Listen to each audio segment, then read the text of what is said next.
Welcome, everyone. This is a Lucy's Children special, and we are very happy and proud to have Hugh Taft-Morales with us tonight. You are well aware of his topic. And so let me just take a step back and tell you how I came to know about this man. It was actually January 1, 2019, when someone sent me his 400-year blog. And I said, wow, this guy really gets it. And I have been in communication with him ever since. I think it is particularly not just interesting, but particularly critical for people who are of Euro-American heritage to enjoin those of us who are not in this struggle. It is a very difficult process. It is one that some of us have been working on for a long time. And so we welcome into our aegis Hugh, and we're looking forward to his words. Now, after he finishes talking to us, there will be a Q&A opportunity. And with that, I'd like to say, Hugh, it's all yours now. Wonderful. Muriel, thank you so much. And thanks to everybody here. Thanks to Lucy's Children for inviting me. Thanks to the folks from Baltimore and Philly who tuned in, especially because some of you have heard some of what I'm going to share tonight. And thanks to people from around the movement that I've met at various assemblies and other occasions. So I also want to start by thanking many people of color who I know personally or through my study of history who have shared wisdom about race in America. Their conversations and their writings have given me the courage to engage in anti-racism activism. Some of what I'm going to share may provoke difficult feelings, as you could probably guess. I apologize in advance. I don't do it for shock value, and most of you are already deep in this work, so you know what it's about. I also want to acknowledge the oppression of other people in groups that I don't have time to discuss today: marginalization of Indigenous people and of people of all shades, oppression based on gender, orientation, identity, religion, and of course, people of all identities born without wealth or connections or other advantages of power. But tonight I am going to focus on race in the United States. I also want to say that my perspective is evolving. I'm constantly learning how I can personally be a good ally in racial justice work. And I think each of us has to find where we fit best in this work. We can't all do the same thing in the same way. I'm going to start by talking about my process of racial identity formation, or simply put, how I began to see myself as a white guy. To a degree, I went through this mainly in my younger years, but then it would go underground and pop up again throughout my life. So sometimes it follows a pattern that literature and research shows. And so these 5 stages I think I went through, and perhaps even sometimes I go back to them. First, I was not aware of issues about racism. And maybe it's captured by the phrase, I don't see race, not my own or others. The second stage was semi-awareness, where I became aware that there are other races, but I didn't see my own race. I only saw the race of others, and my race was the norm or the standard. I think we all have that at times. Then I became aware of the existence of other races, and I assumed that my immediate environment was relatively free of racism. It was sort of a denial of the existence of a pernicious white supremacy that was all around me, but I didn't see. And then fourth, I had a rude awakening, especially when people of color contradicted my perspective. When racial injustice was pointed out, I felt increasing confusion, guilt, anger, depression. And in response, I've had times where I would continue to deny racism or think that it wasn't that bad, and I could retreat into white culture in a way. I simply turned away from the problem. And then fifth, I began accepting responsibility for deconstructing racism in collaboration with people of color. I worked to reject white supremacy and to listen to and augment the voices of people of color. So I hope tonight to do that, to augment the voices of people of color. It's not just me talking.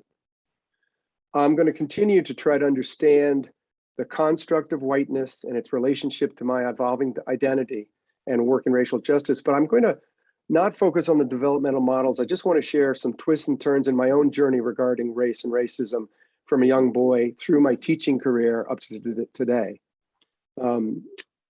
After that, I'm going to try to discuss what I try to do to carry or to discuss the weight of racism, which is really the weight of history in this country, and how I try to carry my share of it. And I hope it's useful for you and for others that you're supporting in their journey in anti-racism work.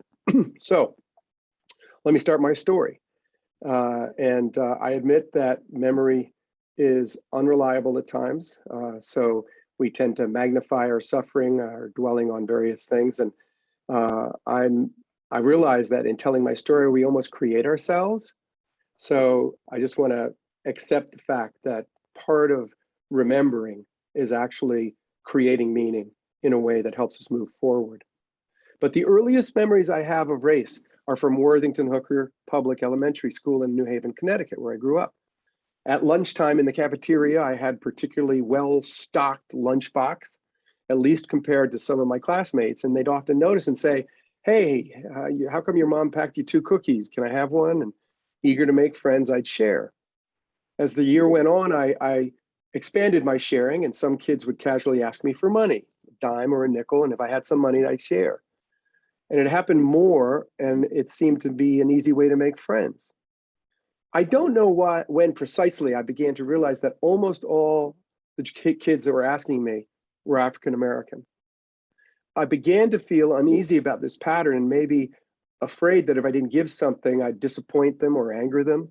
And when my mother asked me why I was bringing loose change to school when there was nowhere to spend it, I felt accused and embarrassed and ashamed, and I told her. Now, my mother didn't overreact, but she said that I needed to stop. She explained that, yes, it was too bad that my classmates didn't have my resources, but they shouldn't be asking me. It wasn't right, and I shouldn't encourage them. So lines began to be drawn in my head, dividing me from the other. And race and privilege got intertwined in this uneasy psychological knot. It was reinforced when riding around town in my mother's car, passing through neighborhoods, some familiar and some foreign to me.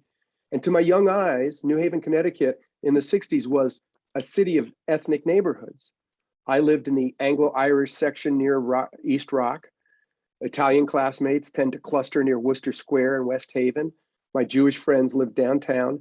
And most of my African-American classmates came from, quote, over the hill near Dixwell Avenue.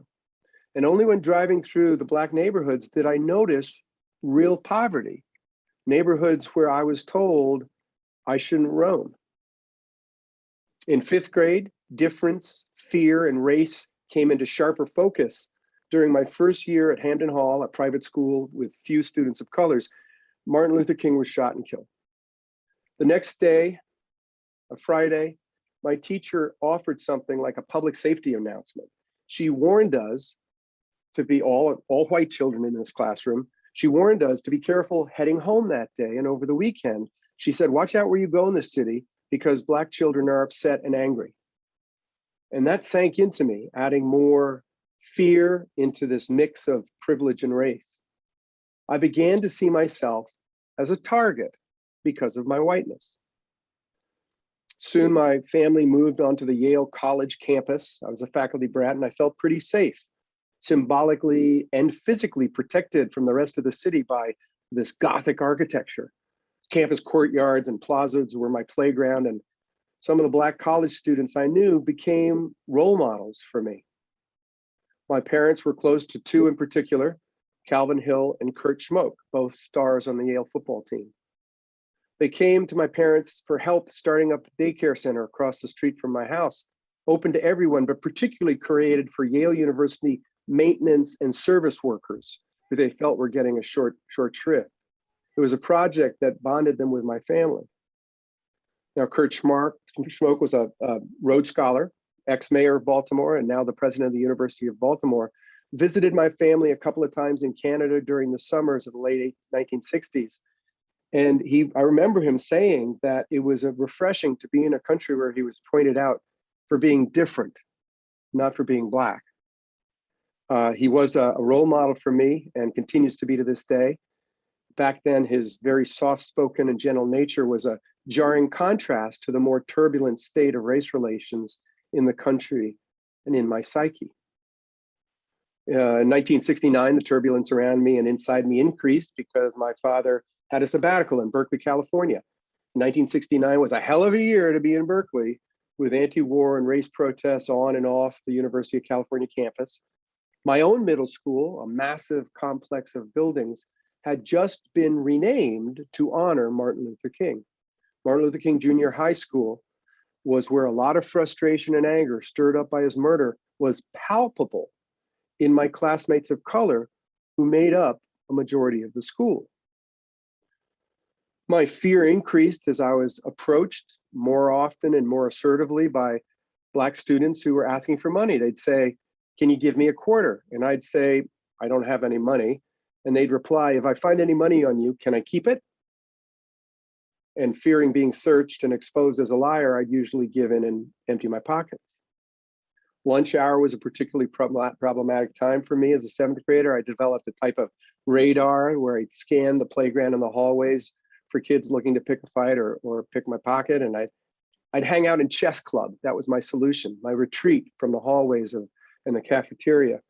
And it did little to help me resist a growing distrust of my classmates of color. In high school and college, I think I retreated into an ivory tower bubble. A prep school and an Ivy League college allowed my race-related fears to submerge in a way.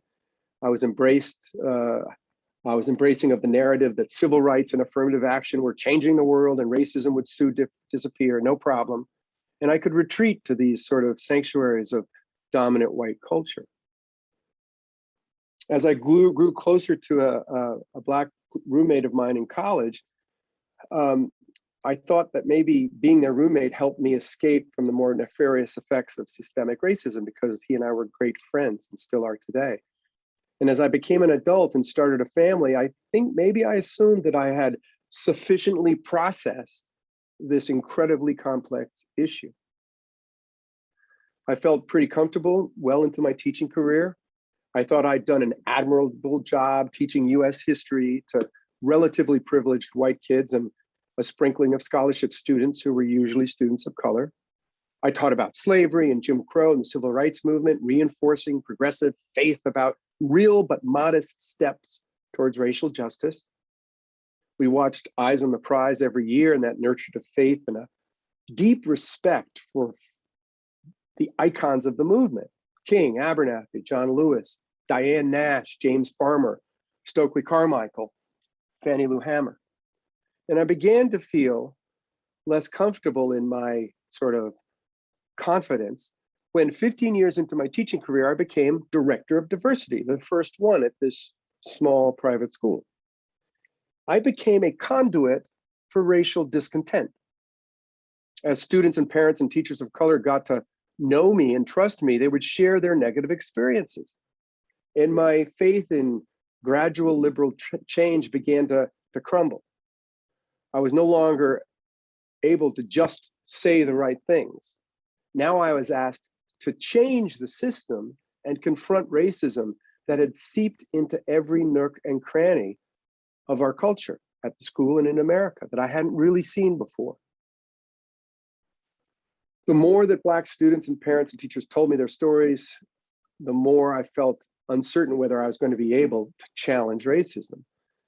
Armed with the best of intentions, I stumbled through my first year as director of diversity. In consultation with others in the school, I planned a series of panel discussions on multicultural issues. Panel discussions are quite often the easiest thing to do. With 4 evening programs set for the fall and winter, I began to speak to Barbara Patterson, who is director of the Black Student Fund, a powerful scholarship organization that advocated for Black students in private schools. I had heard that she did not suffer fools gladly and could be quite critical of administrators from predominantly privileged white schools. But I thought that my charm and my sincere commitment would win her over. I wanted to establish a good working relationship. After 30 minutes of friendly conversation, To prove my commitment to the diversity work, I showed her a glossy trifold about this upcoming 4-part panel discussion series with mixed race panels. She looked it over slowly, then suddenly stood up and spoke sharply. So we weren't worth inviting to participate? That will be all. Good day. I don't have time to waste on you. Well, as blood rushed to my cheek, I slowly rose and stammered a half-confused apology and left with my tail between my legs. And for a day, I worked through my feelings of humiliation and anger. Here I was trying to do good multicultural work, and I got scolded. But I'm the good guy, not the bad guy. I didn't deserve it. I felt labeled as unthinking, arrogant, ignorant, and racist. And for most whites who identify as liberal and progressive regarding race, certainly, one of the worst things you can be called is a racist. When my hurt began to subside, I began to think more carefully, and it dawned on me. Here I was, a young white teacher from a privileged school, planning my first major multicultural effort without consulting the women most responsible for mentoring the students of families of color in my school. I'm sure she's dealt with a lot of white saviors in her time, all who thought they knew the answer to racism, when in fact they were pretty blind to the wounds people of color have endured in elite private schools. And that's when my real education began. I took courses with the Black Student Fund. I attended the National Association of Independent Schools workshops about equity. I brought a consultant into our school to help learning experiences for the entire factory, and we read cutting edge research coming out about racial identity formation and forms of racism. And like many of my contemporaries, maybe many of you, I grew up thinking that racism was not liking people of another race, right? I didn't understand that racism could be unconscious or ingrained in culture and society. I hadn't understood that whites that had privilege of ignoring racism, that was a type of racism that's called aversive racism, the ability to ignore it or avoid it. Whites can afford to be ignorant because they don't have to protect their children from daily insults and bodily harm due to racism.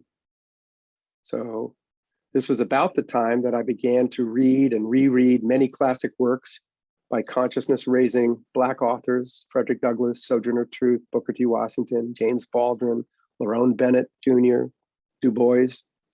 And Du Bois's story touched me quite a bit because as a child in Great Barrington, Massachusetts, he was one of the very few Blacks in the area. Without a large Black population to identify as a threat, the community had fewer overt signs of racism to scar the young Du Bois. He integrated relatively easily into a community and was socially praised for his outstanding intellect.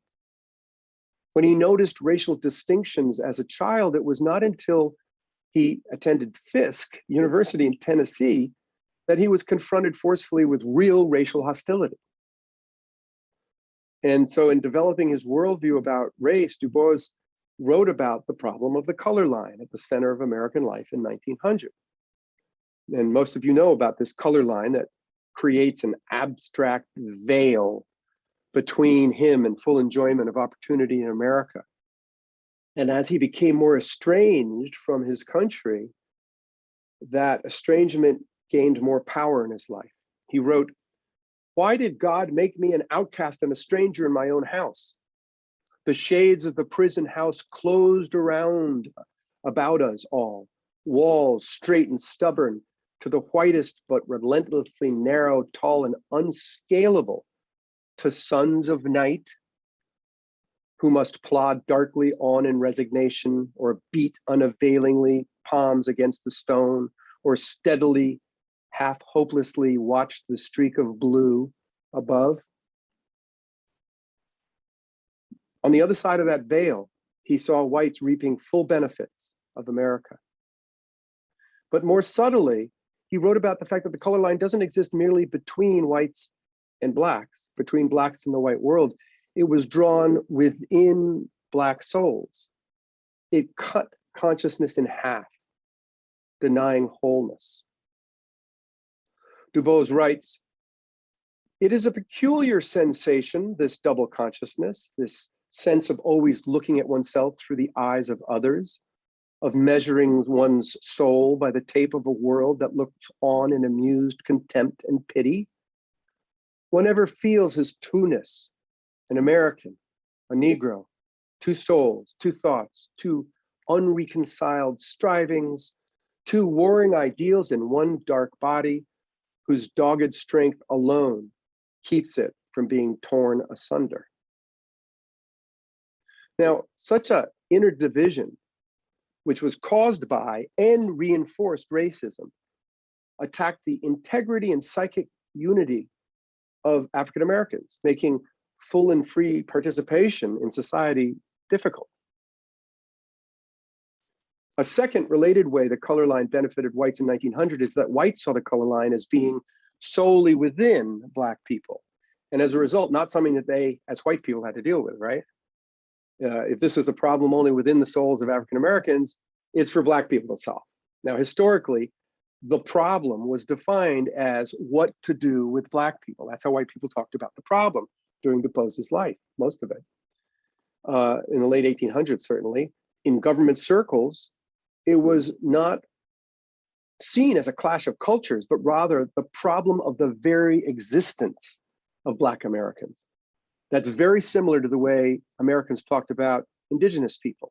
The Indian problem was not the problem of Indian and whites getting along, it was what to do with Indians.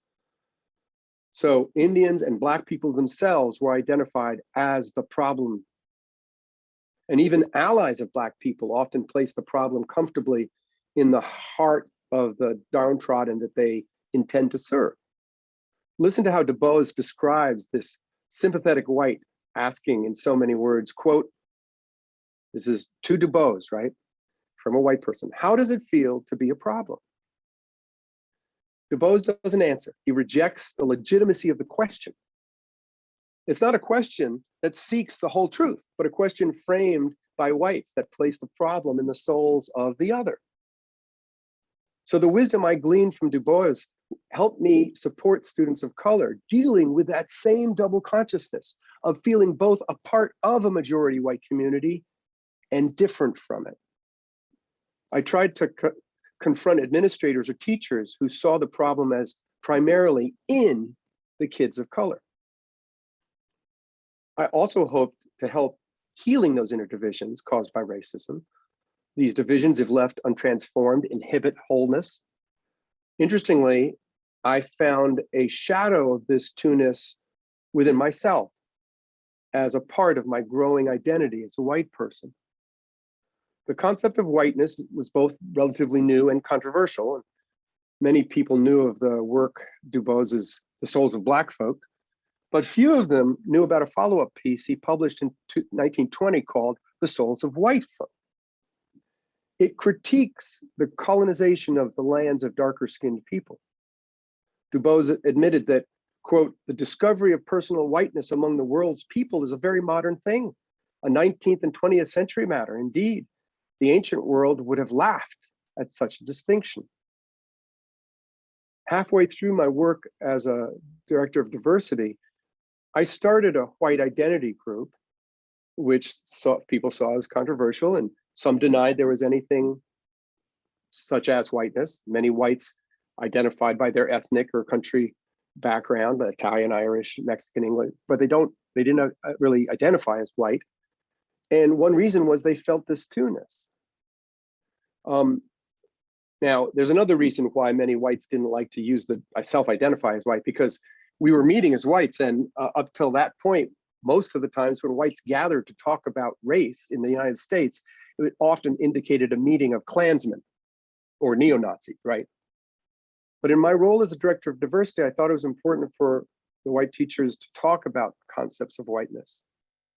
And I want to note that I did not do this without prior approval of my colleagues of color. A couple of years earlier, they had formed a faculty of color group and invited me into some of their conversations. And at first, when that was formed, some of my white colleagues were worried. They said, "Why do people of color have to exclude whites from conversations?" Right? So I explained to them that first, these types of conversations were already happening at the school in race segregated manners. Many teachers, students, and parents of color confided in each other in confidence.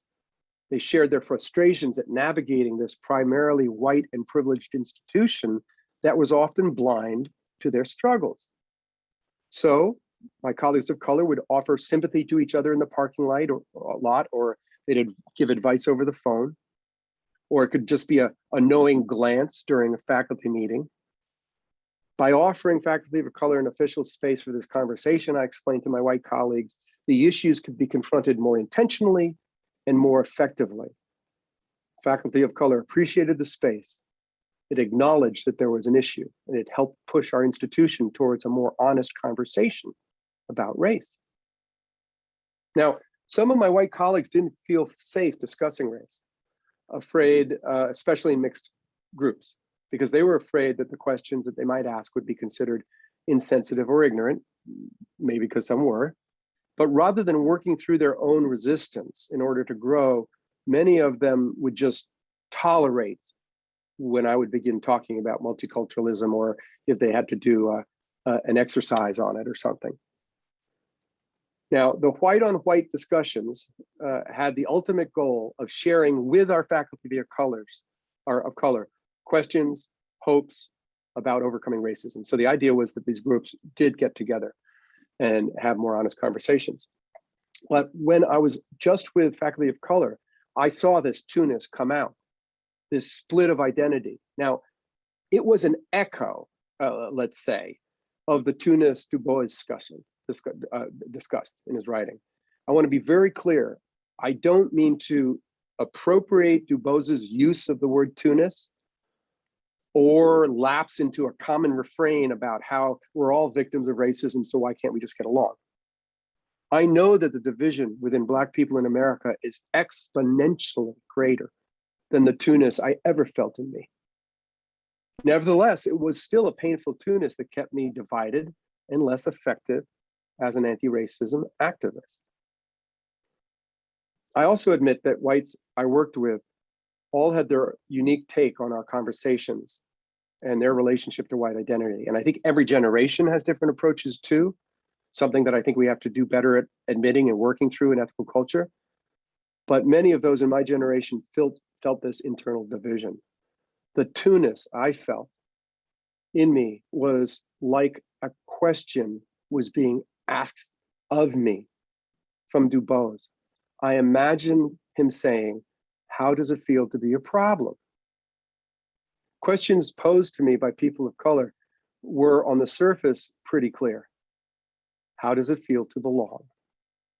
How does it feel to be comfortable with who you are? How does it feel to be privileged without knowing it? In other words, how does it feel to be white? At first, I was surprised by the question. I didn't know how to answer, bringing to light my privilege of having avoided this question until several decades into my life. My growing sense of two-ness was wrapped up in a keen desire to be part of the solution, yet feeling part of the problem. I mean, on the one hand, I was the director of diversity. I assumed I was an ally of people of color in my school. On the other hand, I represented a system full of racism. On the one hand, I channeled the experience and wisdom of teachers and students and parents of color to our administration.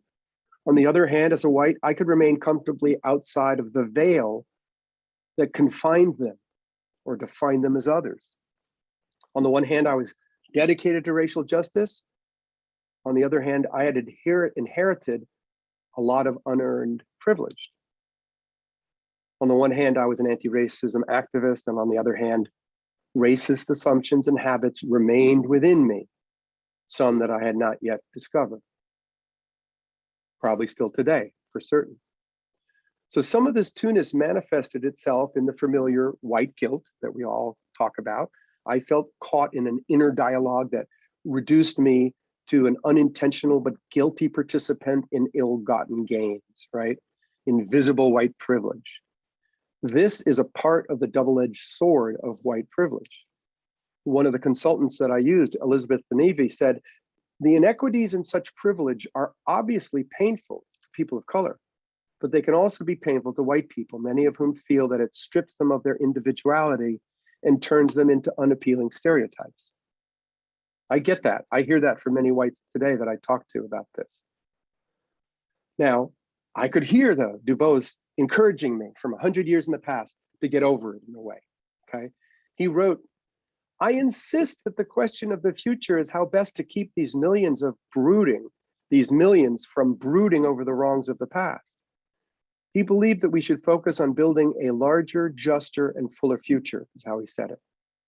I wanted to stop brooding, so I kept working in the world and inside myself. Now, some of the new writing that has deepened my internal work and commitment to action, many of you have read, but I encourage them today. Michelle Alexander's new Jim Crow, Ta-Nehisi Coates's Between the World and Me, Michael Eric Dyson's Tears We Cannot Stop, A Sermon to White America.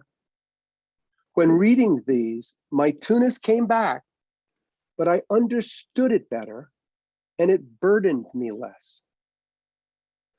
When in the New York Times, Dyson, one of the most important voices, writes, it's clear that you, white America, will never understand us. I resist, right? I say, no, I understand you. How could that be? How could I possibly understand? As Dyson continues, we are a nation of nearly 40 million Black souls inside a nation of more than 320 million people. We don't all think the same, feel the same, love, learn, live, even die the same. He says, at birth, you are given a pair of binoculars to see Black life from a distance, never with texture and intimacy. Those binoculars are privilege. They are status, regardless of your class. I still wanted to claim to be the exception, right? But I've come to understand that part of my growth is accepting the Tunis inside of me, just as it's placed inside of anyone living in this country who sees the dynamic contrast between our ideals and our reality in this country. Some want to escape this Tunis. We all need, I think, to accept this. Certainly the Tunis in me, the Tunis that says, I'm fighting for racial justice and I'm also an inheritor of racial privilege and often blind. It no longer paralyzes me. Rejecting privilege is lifelong work. The Tunis pressed down upon Du Bois was not his own doing. And the Tunis in me is there despite my best intentions. So I'll try to understand it and process it, but not dwell on it or let it paralyze me. There's too much work to do. So I wanted to become more effective at processing this Tunis to help avoid the paralysis. And I read the work of white anti-racism activists to help me in a way. Peggy McIntosh's White Privilege, Unpacking the Invisible Knapsack, laid out for me what these privileges were, made them concrete.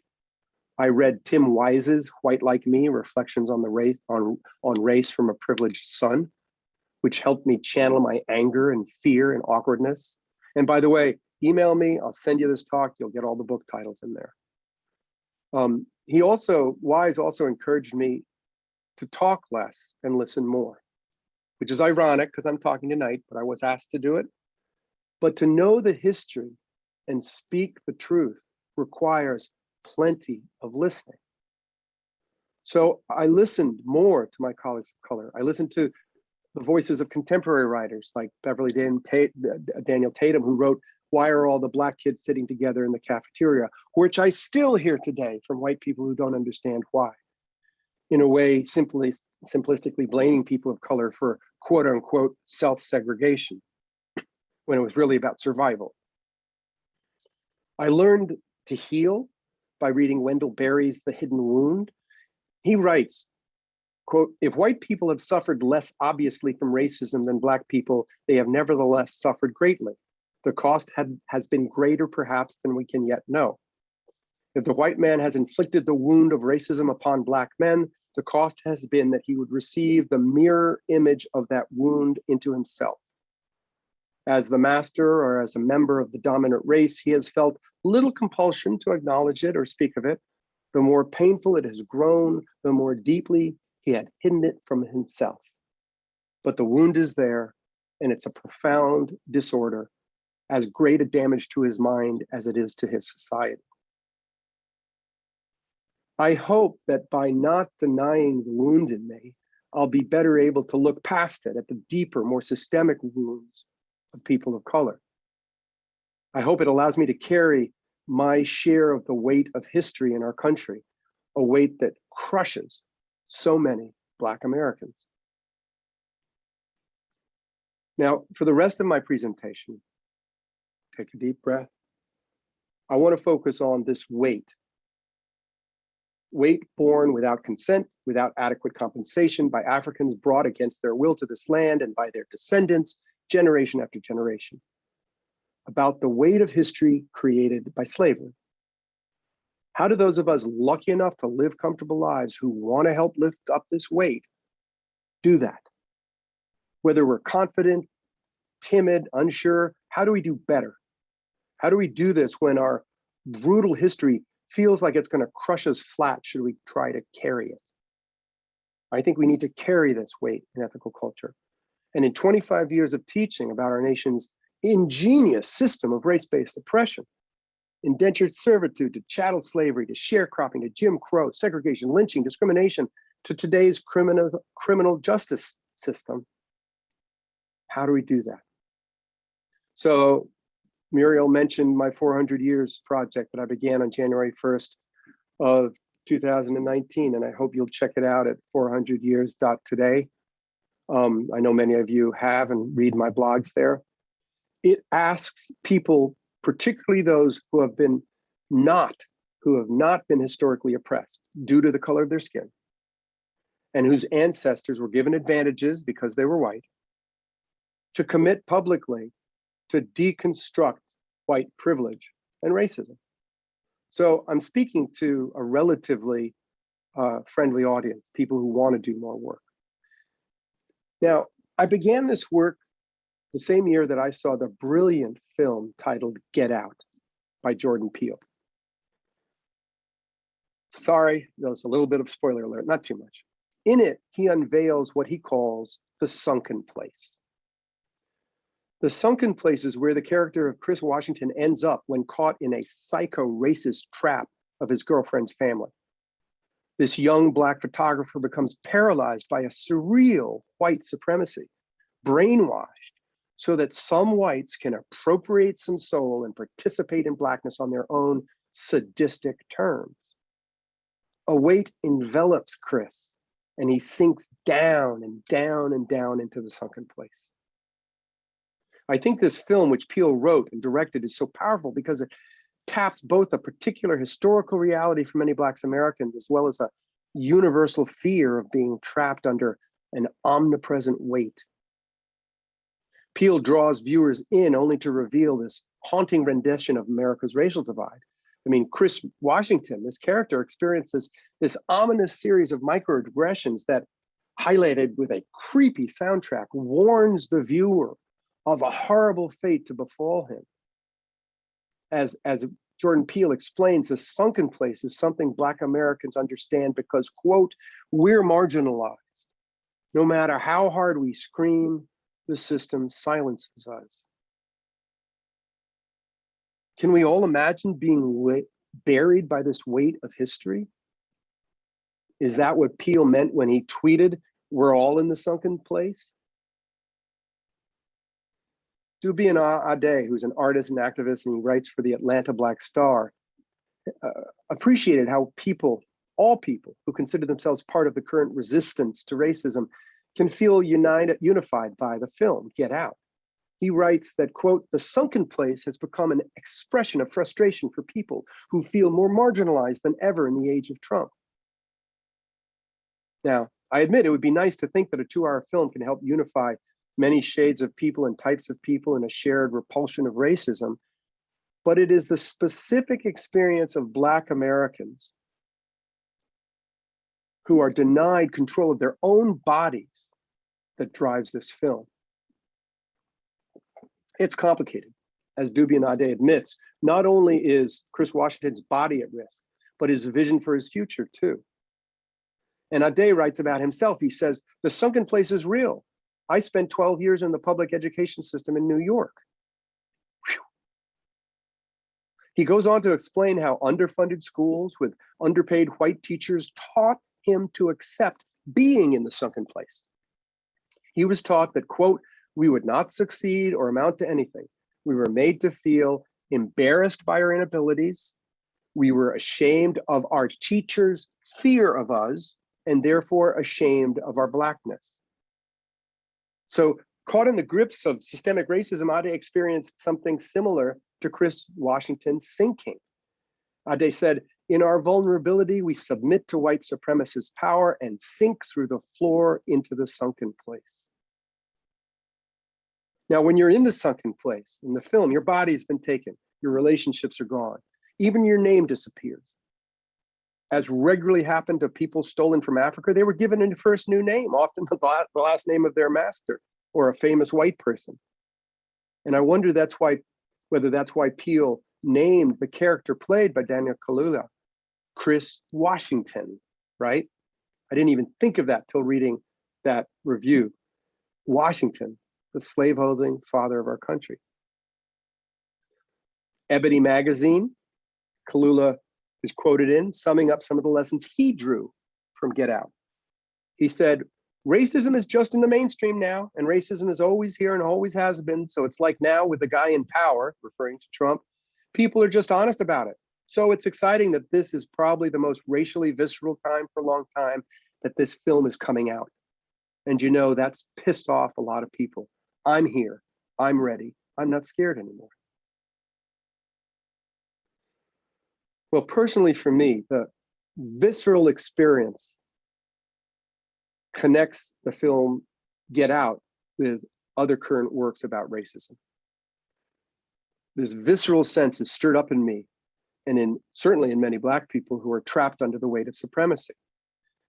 Get Out made me think of Between the World and Me, where Coates warns his son how the weight of history can be crushing.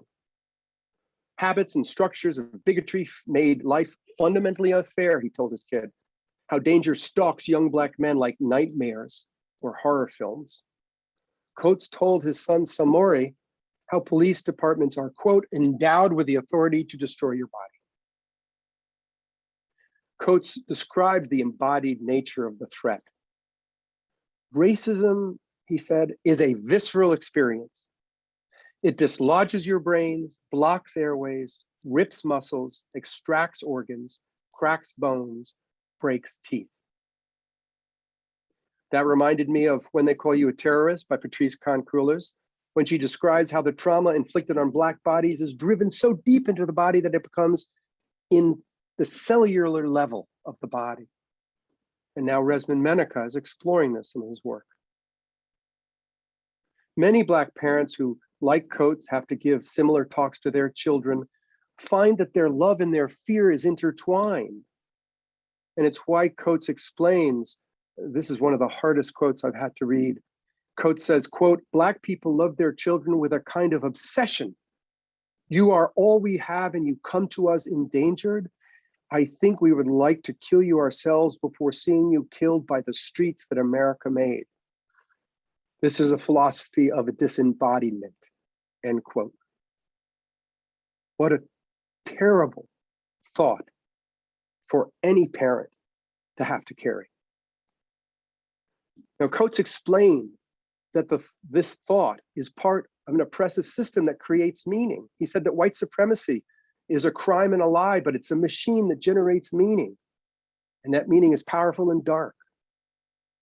Now, for many whites in progressive communities like me, we often prefer to embrace more comfortable narratives about liberal faith and progressive hopes for a better world.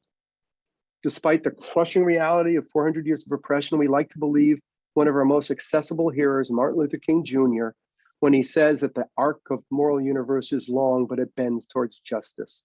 Oh, how we want to believe that. It gives us hope, a hope that Coates and Jordan Peele says is so elusive for Black Americans. And for those two and many more, it's more of a pernicious myth. Now, as a young history student, I embraced comfortable myths. I believed that progress is inevitable, that the North was destined to win the Civil War, that the slaves would be free, Black people would get the right to vote, and so on. Such a myth can survive inside a bubble of privilege and comfort. Coates urges us to discard those myths and embrace more complicated truths. He wrote, "You must struggle to truly remember this past in all its nuance, error, and humanity. You must resist the common urge towards comforting narratives of divine law, towards fairy tales that imply some irrepressible justice." Coates has no faith in comforting narratives because the weight of history threatens to crush his son as it threatens to crush him. He explains to his son Samori, "A mountain is not a mountain if there's nothing below. You and I, my son, are that below." One writer, David Wong, wrote about the damage done by that mountain, by that fate of being at the bottom. He said Black people have been thrown away and ignored, deeply traumatized. And he explains that this trauma led to his own self-loathing. Quote, "Many of us have come to hate our Blackness because trauma has made us associate our identities with the traumas that we have endured. Being African for us is painful, so we run from it." Now, I get a sense of the visceral nature of the weight borne by Black men and women and children through narratives, through stories from my friends or from books or films. But it's not enough to know it in our heads. It's more about what presses on our hearts and chests. It weighs us down and calls for a conscious effort to breathe. Now, one thing I love about the Martin Luther King Memorial is that it stands with such weight, like a mountain in our nation's capital. Its design came from a line in King's "I Have a Dream" speech, "Out of a mountain of despair, a stone of hope." So from this mountain of granite emerges a 55-ton sculpture of Dr. King, arms folded, strong, unmovable, looking over the tidal basin towards the memorial of the slaveholder Thomas Jefferson. And King's weight seems to match the weight of history. And for so much of his life, King carried others, not just other Black men, women, and children who looked to him for moral leadership and courage. He carried many whites craving an end to racial hostility. He carried me when I was a young boy, offering me hope until he was murdered and lay dead on the balcony of the Lorraine Motel. And he could carry weight no more. And suddenly his weight was added and had to be carried to the grave and his legacy into history. Now, in a very different way, this weight is central to another memorial found in the birthplace of the Confederacy, Montgomery, Alabama. Many of you know Bryan Stevenson, the author of Just Mercy and his Equal Justice Initiative. Well, Stevenson created a memorial square, an outdoor plaza with 800 6-foot monuments symbolizing thousands of victims of lynching. These 800 steel columns hang by chains like murdered corpses. Each of the 800 columns represents one of the counties in the United States where a racial lynching took place. The names of victims are engraved on each, and each column is suspended over the earth, and it reminds us of a grisly irony, how the victim's own weight resulted in a horrible death. Descriptions of public lynchings, too sadistic and twisted to retell tonight, induce feelings of disgust, shame, and inadequacy in me, and I'm sure in many of you. But this weight is carried most by those who embody these historical truths, friends and colleagues of color. So what do we do to process 400 years of trauma and this crushing weight of history? If you're white, it's relatively easy to escape the weight of history, but for many people of color, the weight presses down on them day in, day out, sometimes in the form of symbols like nooses, whether they're an actual death threat or a college prank. It awakens deep trauma. Back in 1934, some students turned the fear into a tool. Led by the NAACP, Howard University students protested against lynching by standing silently on their campus with nooses around their own necks. This was something that Jerry Wilson, a graduate student at UNC Chapel Hill, did to protest Confederate monuments on his campus. He put a noose around his neck. And he said he was protesting particularly Silent Sam, which was a monument erected 100 years ago. And at that, when the monument was erected, there was a speech given that gloatingly referred to the horsewhipping of a Black woman. And one UNC professor said that Wilson disrupted the tradition of Confederate monuments that honor, quote, individuals who advocated and committed very real acts of violence against Black people. Cortland Gilliam, another protesting student from UNC, spoke of this unfair distribution of the weight of history. He said, there's a historic burden that as Americans we all share, but only some of us are forced to carry. Well, Bryan Stevenson wants this weight to be more equally distributed. So near all of those 800 hanging steel columns are duplicate columns, everyone engraved with the names of those murdered in one county. These duplicate columns, Stevenson is urging officials from across the nation to take back to their county, to put into place as a memorial to the victims of lynching in their county. It's beginning to happen. Find out if there's one already in your county or whether you need to get one. Now, it's going to be a while before all these 800 columns are claimed and displayed where they deem to be. Many of these counties have monuments to the Confederacy already standing in the way, right? And even after the removal of some of the 718 monuments, the Confederacy, many remain. And only a few of the 100 public schools named for Confederate war heroes have changed their names. Now, these monuments are defended by people not much different from you and me, who don't want to let go of their comforting myths. People don't let go of their heroes easily. And many argue that these monuments are really about universal stoic virtues like liberty, loyalty to one's people, or battlefield genius, or courage under fire. So they say, well, what's the problem with that, right?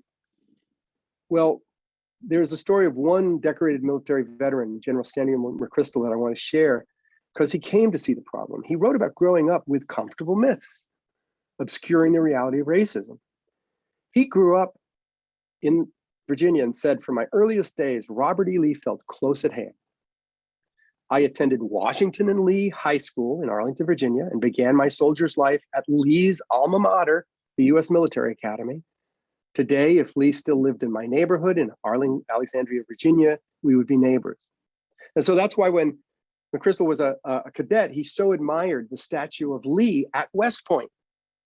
It's also why he hung a painting of Robert E. Lee in his home. Now, McChrystal said that the military holds tenaciously to myths that present our history as, quote, tidier than its reality. But recently, after the white nationalism became more public, McChrystal changed as a person. His admiration for Lee, who he said was, quote, my hero, brilliant, valiant, loyal, clashed with the angry, torch-bearing white supremacists marching through Charlottesville. McChrystal, who was urged on by his wife, threw the portrait of Lee in the trash. He chose facts over fiction, and he quoted President Kennedy, the great enemy of truth is very often not the lie, deliberate, contrived, and dishonest, but the myth, persistent, persuasive, and unrealistic. So, of course, I applaud McChrystal throwing away that painting, but I can't help thinking that he unburdened himself pretty easily, while others with darker skin still carry that weight. And I also admit that despite our differences, I am like McChrystal. I mean, he acknowledged that tradition and pride kept him from thinking about army bases named for defenders of slavery, like Fort Bragg, Fort Benning, Fort Polk, Fort Hood, Fort Lee. Was the tradition and pride of my Ivy League institution that kept me from noticing and challenging the name of one of our residential colleges at Yale, Calhoun, named for one of the most virulent, powerful racists the South ever produced, John C. Calhoun? Was it the weight of tradition that kept Georgetown University ignorant or uninterested about the sale of 272 human beings by Jesuit priests so as to solve the financial problems of the university in its early years.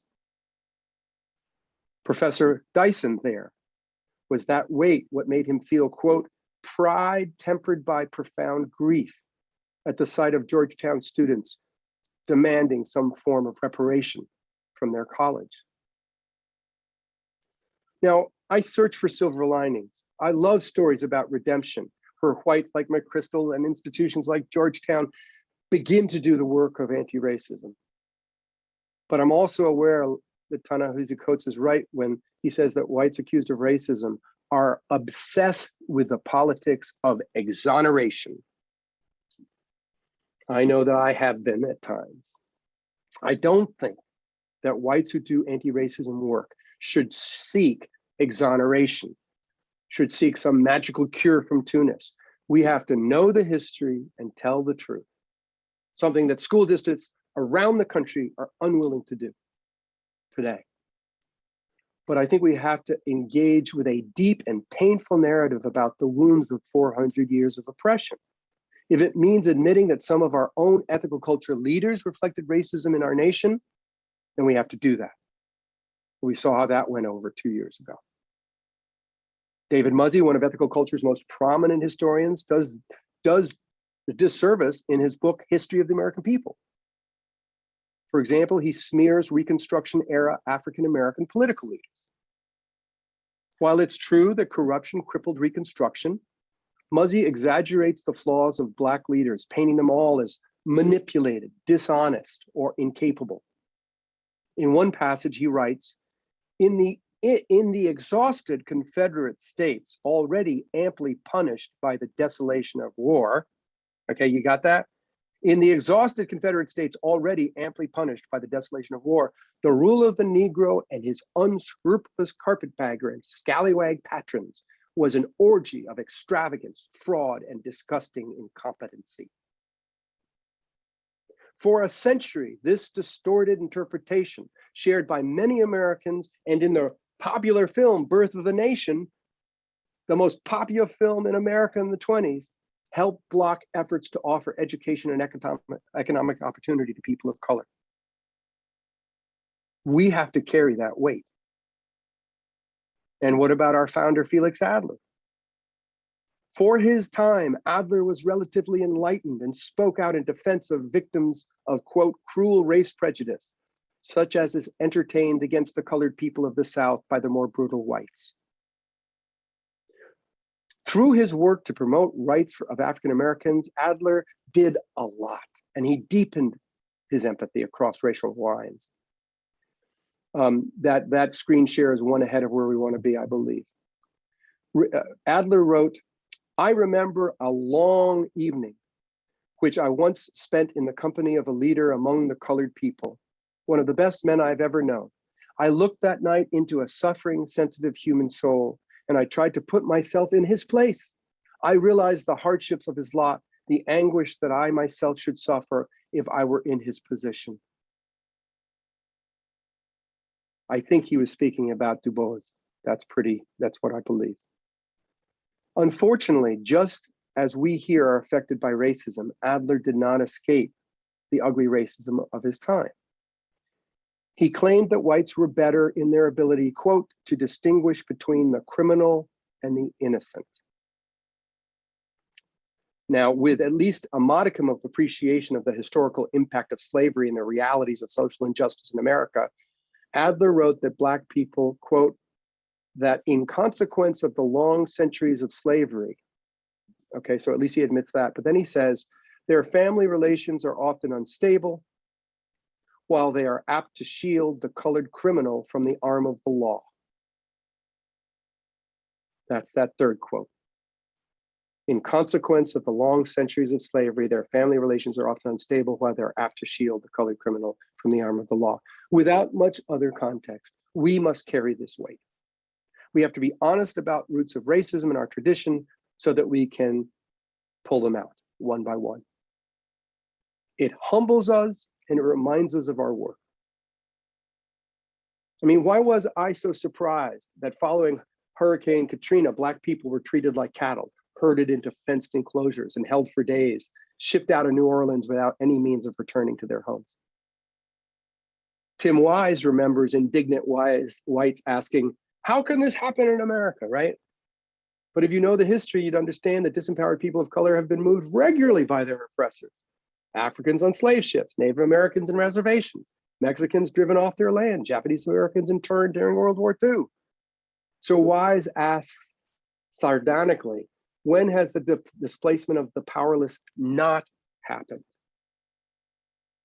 We need to carry that weight. And we can carry this weight better if we understand what our Black friends, citizens have gone through, not just with our heads, but with our hearts. And I think that knowing it in our hearts takes listening to their voices over and over again. So I try to listen to Frederick Douglass through his autobiography about surviving the horror and the dignity he somehow maintained through it all. So I listen to Sojourner Truth in Ain't I a Woman?